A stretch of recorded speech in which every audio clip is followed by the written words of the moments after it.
បាទសូមជម្រាបសួរពុកម៉ែបងប្អូនទាំងអស់គ្នាឥឡូវនេះយើងធ្វើដំណើរទៅភូមិបារុងស្រុកនាវាអែតខេត្តកណ្ដាលបាទគឺជាភូមិមួយដែលមានទេសភាពស្រស់ស្អាតបាទហើយគឺជាភូមិមួយដែល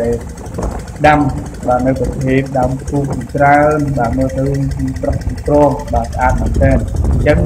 ឥឡូវនេះបាទខាងក្រុមការងារយើងខ្ញុំកំពុងតែធ្វើដំណើរបាទតាមរយៈបាទទូកបាទទៅមើលទេសភាពបាទឬក៏ទៅពិតបាទរូបភាពអាតានៅទីនេះថាតើនៅទីនោះបាទគឺមានទេសភាពឬក៏ទេសភាពយ៉ាងម៉េចខ្លះបាទឥឡូវសូមអញ្ជើញយើងទៅតាមអស់គ្នា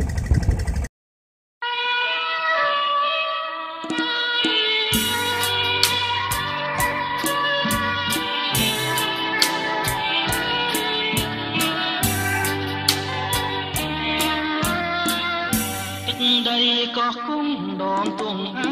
វ៉ាសមុទ្រក្នុងក្រៅយីអើយីសាន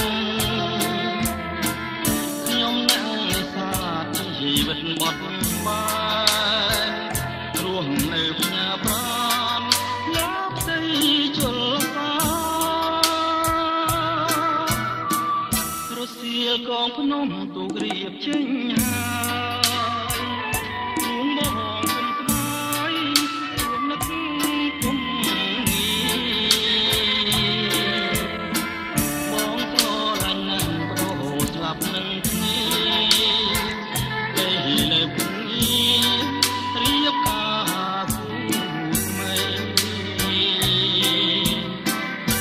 ស្រ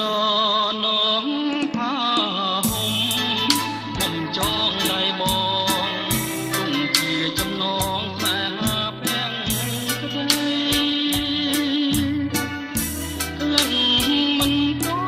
ន់បាត់តារូបស្រីឲ្យបងសម័យរាល់ថ្ងៃទុន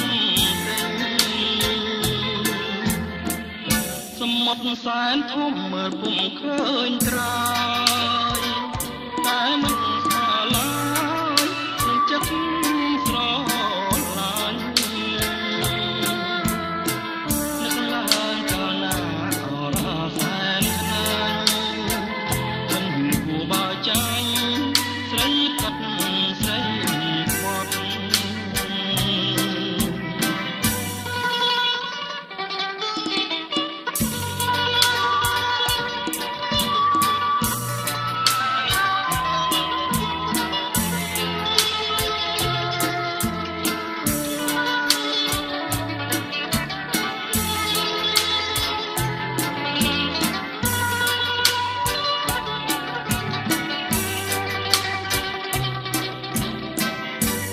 ស្រនងផាហុំខ្ញុំចងដៃបងទុំជាចំណងស្នេហាពាំងក្ដីក្លិនមិនតា